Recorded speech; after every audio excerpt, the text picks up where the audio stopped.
తాను ఈసారి పిఠాపురం నుండి పోటీ చేయనున్నానని జనసేనాని పవన్ కళ్యాణ్ స్వయంగా ప్రకటించడంతో పిఠాపురం నియోజకవర్గం ఇప్పుడు హాట్ టాపిక్గా మారింది. పిఠాపురంలో పవన్ కళ్యాణ్ను ఓడించడానికి వైసీపీ భారీ స్కెచ్ వేసిందా?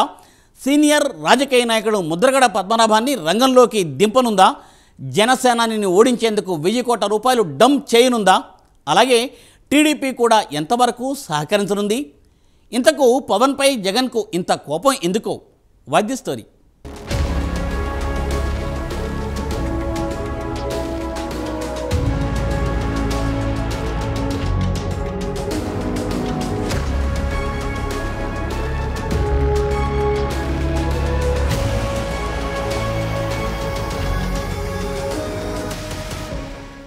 ఏపీలో పొత్తులు కుదిరిన తర్వాత జనసేనాని పవన్ కళ్యాణ్ ఎక్కడి నుంచి పోటీ చేస్తారనే ఉత్కంఠ నెలకొంది. జనసేన 11వ ఆవిర్భావ సభలో తాను పిఠాపురం నుంచి పోటీ చేయనున్నట్లు స్వయంగా పవన్ కళ్యాణ్ పేర్కొనడంతో పవన్ కళ్యాణ్ పోటీపై నెలకొన్న ఉత్కంఠ తొలగిపోవడంతో పాటు సర్వత్రా ఆసక్తి నెలకొంది. 2019లో తొలిసారిగా ఎన్నికల బరిలోకి దిగిన పవన్ కళ్యాణ్ 2 స్థానాల్లో పోటీ చేసి 2 చోట్ల ఓడిపోవడం జరిగింది.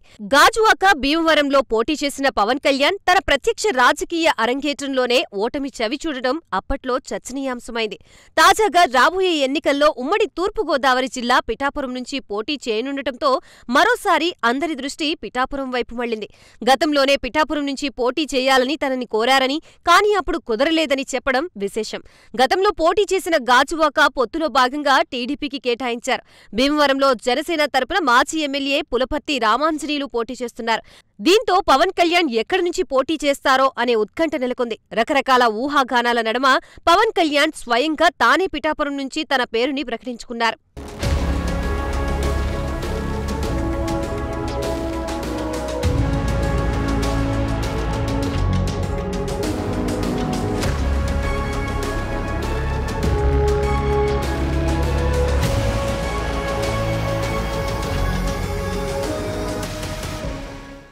ఇక పవన్ కళ్యాణ్ పోటీ చేసే స్థానం తెలిసిపోవడంతో అధికార పక్షం వైసీపీ పవన్ కళ్యాణ్ ని ఓడించడానికి పావులు కదపడం మొదలుపెట్టింది. ఇప్పటికే సిట్టింగ్ ఎమ్మెల్యే పెండం దొరబాబుని తప్పించి కాకినాడ ఎంపీ వంగా గీతను ఇన్ఛార్జిగా ప్రకటించారు. తాజాగా పవన్ కళ్యాణ్ రంగంలోకి దిగడంతో వైసీపీ తన వ్యూహాన్ని మార్చుకోబోతుందని తెలుస్తోంది. మాజీ మంత్రి, కాపు ఉద్యమ నేత ముద్రగడ పద్మనాభంని పిఠాపురం నుంచి బరిలోకి దింపే ఆలోచన చేస్తున్నట్లు వార్తలొస్తున్నాయి. తాజాగా వైసీపీలో చేరిన ముద్రగడ పద్మనాభం సైతం పవన్ కళ్యాణ్ పై వ్యతిరేక భావంతో ఉన్నారు. పవన్ కళ్యాణ్ తనని కలవలేదని ఆక్రోశం ముద్రగడలో నరనరానా జీర్ణించుకుపోయింది. కాపు రిజర్వేషన్ ఉద్యమ నేతగా ఆ వర్గంలో మంచి పేరున్న ముద్రగడ రాజకీయంగా స్థిరం లేని నేతగా పేరు పొందారు. అంతగా రాజకీయ చతురత లేని ముద్రగడపై అన్ని వర్గాల్లో వ్యతిరేక భావన ఉందని విశ్లేషకులు చెబుతున్నారు. ఎలాగైనా పవన్ కళ్యాణ్ ని ఓడించాలని వైసీపీ మరోసారి గట్టిగానే ప్రయత్నిస్తున్నట్లుగా తెలుస్తోంది.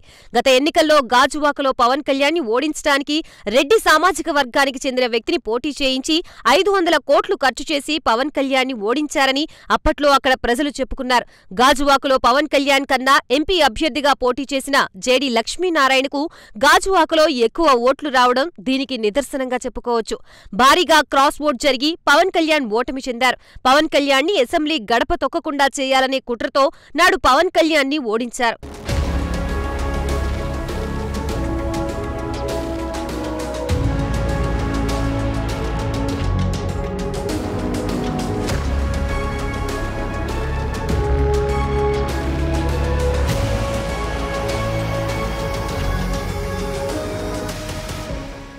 రెండు 2019 ఎన్నికల్లో పవన్ కళ్యాణ్ పోటీ చేసిన 2వ స్థానం భీమవరం.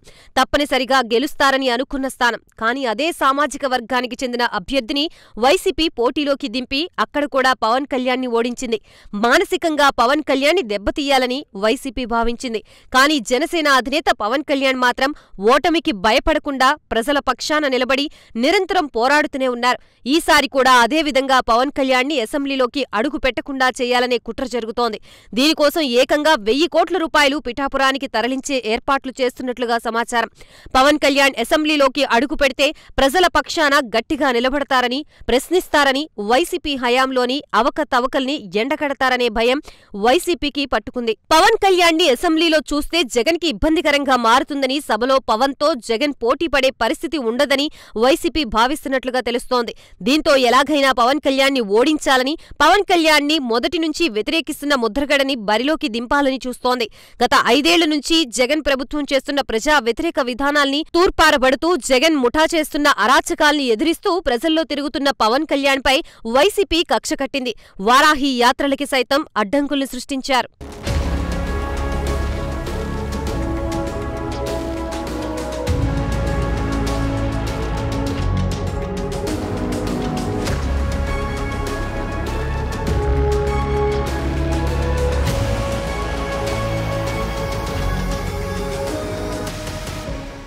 పిఠాపురంలో కాపు సామాజిక వర్గం అధికం. దాదాపు 91,000కు పైగా ఆ సామాజిక వర్గం ఓట్లు ఉన్నాయి. కాపుల్లో మెజారిటీ వర్గం పవన్ వెంట నడుస్తుందన్న అంచనాలు ఉన్నాయి. అందుకే ముద్రగడ ద్వారా కొంత అడ్డుకట్ట వేయాలని చూస్తోంది వైసీపీ. మాలలతో పాటు శెట్టి బలిజలు, చేనేత కార్మికులు, బెస్తల్ని వైసీపీ వైపు తిప్పుకోవాలని చూస్తున్నారు. రెడ్డి, యాదవ, తూర్పు కాపు, మాదిగ సామాజిక వర్గాన్ని ఆకర్షించాలని భావిస్తున్నారు. మొత్తం ఆ సామాజిక వర్గ నేతల్ని పిఠాపురంలో ప్రయోగించనున్నట్లుగా తెలుస్తోంది. అదే సమయంలో అసంతృప్తితో ఉన్న టీడీపీ మాజీ ఎమ్మెల్యే వర్మకి సైతం వైసీపీ కీలక నేతలు టచ్ లోకి వెళ్లినట్లుగా తెలుస్తోంది.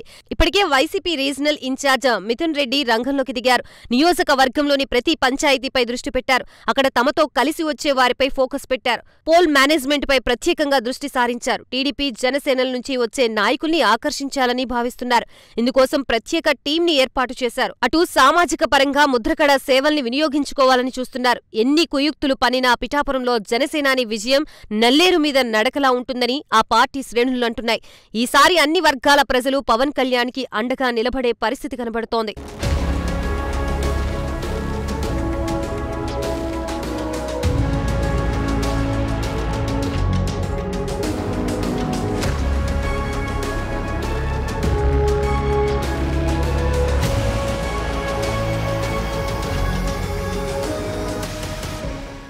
అయితే ఇప్పుడు పిఠాపురంలో వర్మ కీలకం కానున్నారు. 2014 ఎన్నికల్లో టికెట్ దక్కకపోయేసరికి ఇండిపెండెంట్ గా పోటీ చేసిన వర్మ విజయం సాధించారు.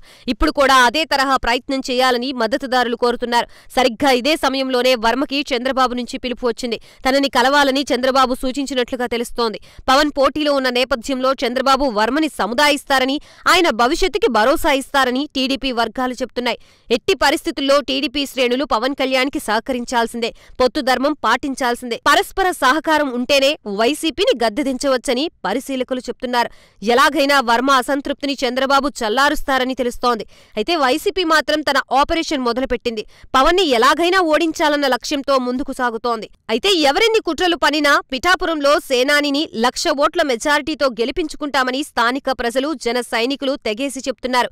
చూడాలి మరి భవిష్యత్తు రాజకీయం ఏ మలుపు తిరుగుతుందో అన్నది.